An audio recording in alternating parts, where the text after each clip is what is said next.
நேயர்களே, இந்த தாவேகாவுடைய தலைவர் விஜய் அவங்களும் அவங்களுடைய குரூப்ஸும் ரொம்ப கேவலமான எல்லை நிலைக்கு போய்விட்டார்கள்.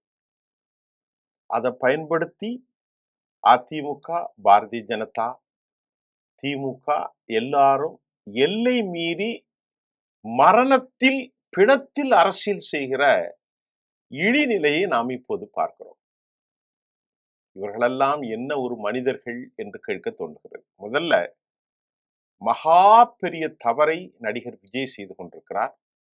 அவர்களோடு சேர்ந்திருக்கக்கூடிய ஆதவ் அர்ஜுன் நேற்றுதான் வெளியே வந்து பெரிய வீரனை போல் அவர் பேசிக் கொண்டிருக்கிறார். நாம இப்ப முதல்ல கேட்பது, ஒரு பெரிய ஆக்சிடென்ட் உருவாயிட்டு 41 பாவப்பட்ட மக்கள் இறந்து போயிட்டாங்க. எந்த பாவமும் தெரியாத 1.5 வயசு புள்ள கழுத்து நெரித்து இறந்து போச்சு. இப்ப நீங்க பிஜேபி, அதிமுக, திராவிட முன்னேற்ற கழகம், தாவேகா இவங்கெல்லாம் பெரிய அரசியலை பண்றாங்க. இந்த கட்சிகள் எவருக்கும் மக்களின் மீது இரக்கமும் இல்லை, அன்பும் இல்லை, இறந்து போனவர்களின் மீது ஒரு பாசமும் இல்லை. தான் தப்பிக்கிறதுக்கு எப்படி வழி தேடலாம் என நடிகர் விஜய் அவரை சார்ந்தவர்கள் திமுகவின் மீது குற்றம் சாட்டுகிறார்கள். திமுகவினரோ நடிகர் விஜயை காரணம் என்று அவர்கள் இவர்களை குற்றம் சாட்டுகிறார்கள். இதற்கு காரணம் திமுக தான் என அதிமுக எடப்பாடியும் பாரதிய ஜனதாவின் தலைவர் நெய்னார் நாகேந்திரனும் குற்றம் சாட்டுகிறார்கள். இங்க நமது கேள்வி என்னன்னா, ஒரு அடிப்படை புரிதல்கள் கொஞ்சமாவது இருக்கணும்ல. ஒரு கூட்டம் நடந்திருப்பதற்கு ஒப்புதல் கொடுக்கப்பட்டிருக்கிறது. 500 காவல்துறை நிறுத்தப்பட்டதாக சொல்லப்படுகிறது. 500 400 200 அது நமக்கு தெரியாது. டிஜிபியினுடைய பொறுப்பு டிஜிபி அறிவிச்சிருக்காரு. ரைட்டு. இதுல முழு பொறுப்பு ஏற்க வேண்டியது நடிகர் விஜய் தான். ஏன் நான் அப்படி சொல்றேன் அப்படின்னு கேட்டா, காப்பான் பெரிதா கல்லன் பெரிதா என்று சொன்ன மாதிரி காவல்துறை என்பது ஒரு லெவலுக்கு மேல ஒன்றும் செய்ய முடியாது. எல்லாமே அப்படித்தான். 30,000 பேருக்கு 500 காவல்துறை என்று சொல்லப்பட்டாலும் சட்ட ஒழுங்கில் கிரவுண்ட்ல நிக்கிறவங்க 500 பேர் அல்ல, மிக குறைவான பேர் தான் இருந்திருக்கிறாங்க. மீதி அலுவலகத்தில் இருந்தவர்கள் எல்லாம் சேர்த்து தான் சொல்கிறார்கள் என்றாலும் திமுக அவங்ககிட்ட போய் இப்ப கேட்டா அதற்கு அவர்கள் பல பொய்களை சொல்லுவாங்க. நாங்க கரெக்டா தான் விட்டோம், நாங்க கரெக்டா தான் பேசணும் அப்படின்னு திமுக தரப்புல சொல்லுவாங்க. இது ஒரு அரசியல். சரி, அதை விட்டுருங்க. இதுக்கு என்ன காரணம், எங்களால் தான் இந்த கூடணும் அப்படிங்கிறத கொஞ்சம் கூட ஏற்றுக்கொள்ள இன்னைக்கு வரைக்கும் வரல. இந்த இறந்து போனதுக்கு காரணம் ஒன்ன பார்க்க வந்தவங்க தானே, விஜய்ங்கிற ஒரு ஆளுமையை பார்க்கத்தானே வந்தாங்க. காவல்துறை இப்படி செய்யும், பெர்மிஷன் கொடுக்கல, இடம் குறுகலாக இருந்துச்சுன்னெல்லாம் இன்னைக்கு குறை சொல்றிய, இது நடப்பதற்கு முன்பு உனக்கு தெரியாதா என்ற கேள்வி வருது. இதெல்லாம் மனசாட்சியோடு பேசணும். 4 மணி நேரம் தாமதமா வந்துருக்கிறா, கூட்டம் கூடிட்டே போயிருக்கு. காலையிலே வந்து மதியானமே முடிச்சுட்டு போயிருந்தா இவ்வளவு கூட்டம் வந்திருக்காது. ஏன்னா உங்களுடைய ஆளுமையை காட்டுவதற்கு நீங்கள் நடத்திய கேவலமான இழிநிலை அரசியல்ல தான் எப்படி மக்கள் மரணித்து போய்விட்டார்கள். சரி, இன்னைக்கு இந்த செய்தியில சிபிஐ விசாரணை கேட்டு நாங்க மனு போடல அப்படின்னு ஒரு செய்தி இன்னைக்கு நாளிதழ்ல வந்திருக்கு.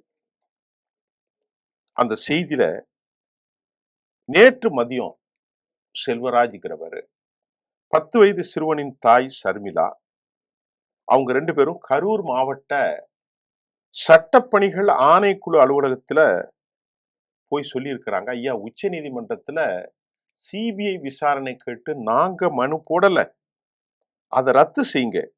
சார்பு நீதிபதியும் சட்டப்பணிகள் ஆணைக்குழு செயலுமான அனுராதாவிட அவங்க மனுவை கொடுத்துட்டாங்க. முதல்ல இந்த செல்வராஜ் தான் மனு போட்டார் என்று சொல்லப்பட்ட நிலையில் செல்வராஜ் என்ன கூறார் அப்படின்னு பார்ப்போம். தாவேகா கூட்டத்தில் சிக்கி என் மனைவி சந்திரா உயிரிழந்தார். இதனால் என் மூத்த மகனுக்கு அரசுடைய வேலை கூடுதல் நிதி உதவியும் பெற்றுத் தருவதாக கூறி ஏமூர் கிராம பஞ்சாயத்து முன்னாள் தலைவரும் தான் தோன்றி மலை கிழக்கு ஒன்றிய அதிமுக செயலாளருமாகிய பாலகிருஷ்ணன் விண்ணப்ப படிவத்துல ஒரு கையெழுத்து வாங்கினாரு. இந்த கையெழுத்து எதுக்கு வாங்கினாருங்கிறத விட எனக்கு தெரியாது. ஆனா வழக்கு போடத்தான் அவர் வாங்கியிருக்காரு. இதெல்லாம் எனக்கு ஒன்றும் தெரியாது. என் பேரில் நீதிமன்றத்தில் போடப்பட்ட வழக்குக்கும் என்னை வழக்கில் சேர்த்ததற்கும் எனக்கு சம்பந்தம் இல்லை. என்ன வழக்கிலிருந்து உடனடியாக விடுதலை செய்யணும் அப்படின்னு இறந்து போனவரின் கணவர் செல்வராஜ் மனு அளித்திருக்கிறார். என் சுய விருப்பத்தின் பேரில்தான் நான் இந்த மனுவை கொடுக்கிறேன், யாரும் என்னை மிரட்டவில்லை என்பதை செல்வராஜ் கூறியிருக்கிறார். அது மாதிரி இன்னொரு உயிரிழந்த சிறுவனுடைய தாய் ஷர்மிளா, அந்த அம்மா என்ன சொல்றாங்க? இது வேறொரு கேஸ். முதல்ல மனைவி இறந்த செல்வராஜ், 2 தாய் பையன் இறந்ததுக்கு அவங்க அம்மா. அந்த அம்மா என்ன சொல்றாங்கன்னா, உச்ச நீதிமன்றத்தில் சிபிஐ விசாரணை கேட்டு நான் வழக்கும் போடல, எனக்கு அந்த மாதிரி எந்த விஷயமும் தெரியாது. என்னுடைய கணவர் பன்னீர்செல்வம் தான் சிபிஐனுடைய விசாரணை கேட்டார். அவருக்கும் இறந்து போன பிள்ளைக்கும் எனக்கும் எந்த தொடர்பும் இல்லை. பல வருஷமா நாங்க 8 வருஷமா பிரிந்துட்டோம். என் கணவர் எங்க இருக்காருன்னே எனக்கு தெரியாது. தற்போது மத்திய மாநில அரசுகள், அரசியல் கட்சிகள் அறிவித்த நிவாரணத் தொகைக்கு ஆசைப்பட்ட என்னை விட்டு பிரிந்து சென்ற என் கணவர் பன்னீர்செல்வம் உச்ச நீதிமன்றம் ஏற்கக்கூடாது, சிபிஐ விசாரணை வரணும் அப்படின்ட்டு அவர் பேசியிருக்கிறார். அவர் எங்க இருக்கிறார்னே எனக்கு தெரியாது. எனவே சட்ட உதவி மையத்தில் மனு கொடுக்க என்னை யாரும் மிரட்டவில்லை, சுயவிருப்பத்தின் பேர்ல தான் கொடுக்கிறேன்னு அந்த அம்மாவும் போட்டு உடைக்கிறாங்க. இதுக்கு இடையில அதிமுகவினுடைய தான் தோன்றிமலை கிழக்கு ஒன்றிய செயலாளர் பாலகிருஷ்ணன் என்ன சொல்றாருன்னா, முன்னாள் தலைவர் என்ற முறையில் எனக்கு அவரை நன்றாக தெரியும். யாரு? இவர்தான் போலி கையெழுத்து வாங்கி போட்டிருக்காரு. யார்கிட்ட? செல்வராஜ்கிட்ட. செல்வராஜ் சுய விருப்பத்தின் பேரில் தான் சிபிஐ விசாரணை கேட்டு விண்ணப்பத்தில் கையெழுத்து போட்டார். அவரை மிரட்டிலாம் நாங்க வாங்கலன்னு அவர் போக்குக்கு அவர் ஒரு கருத்து சொல்றார். இவ்வளவு கேவலம் நிறைந்த அரசியல் தலைவர்களை தமிழகமே நீ பெற்றிருக்கா? ஒரு பக்கம் மனைவி இழந்த கணவன் செல்வராஜ், இன்னொரு பக்கம் ஷர்மிளா தன் பிள்ளை இழந்துட்டாங்க. அந்த அம்மா நல்லா கவனிங்க. அவருடைய கணவனுக்கும் அவனுக்கும் தொடர்பு இல்லை. பன்னீர்செல்வம் எங்கேயோ இருந்தவன் இப்போ பையனை இழந்துட்டதுனால அதுக்கு தனக்கு பணம் கொடுக்கணும்னு அவன் அங்க உள்ள வந்துட்டான். எல்லாவற்றுக்கும் காரணமான விஜய் எங்க இருக்கான்னே தெரியல.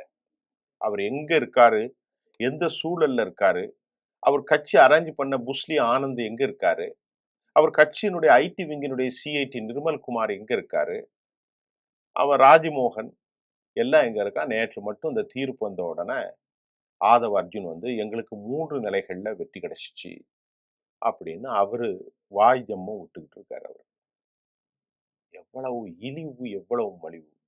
ஒரு செய்தியாளனாக நான் பார்க்கிறது, பயங்கர அரசியலை பாரதிய ஜனதாவும் அதிமுகவும் நடிகர் விஜயும் செய்கிறார்கள்.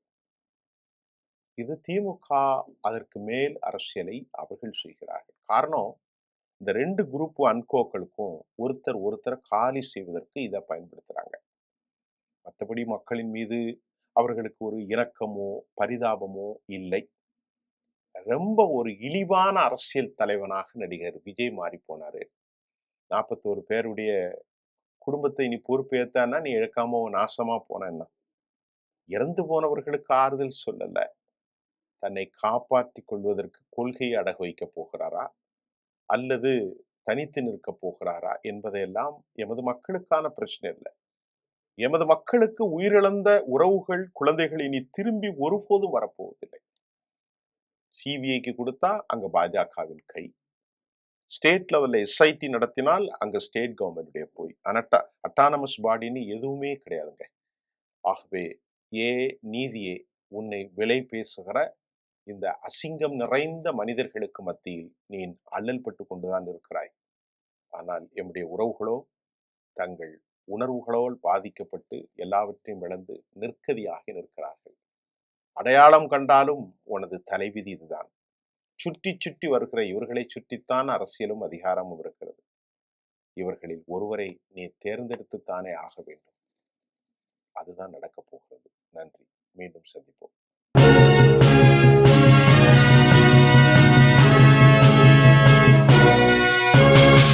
உடனுக்குடன் அப்டேட் தெரிந்து கொள்ள ஜெம் டிவி தமிழ் ஆப்பை இன்ஸ்டால் செய்யவும்.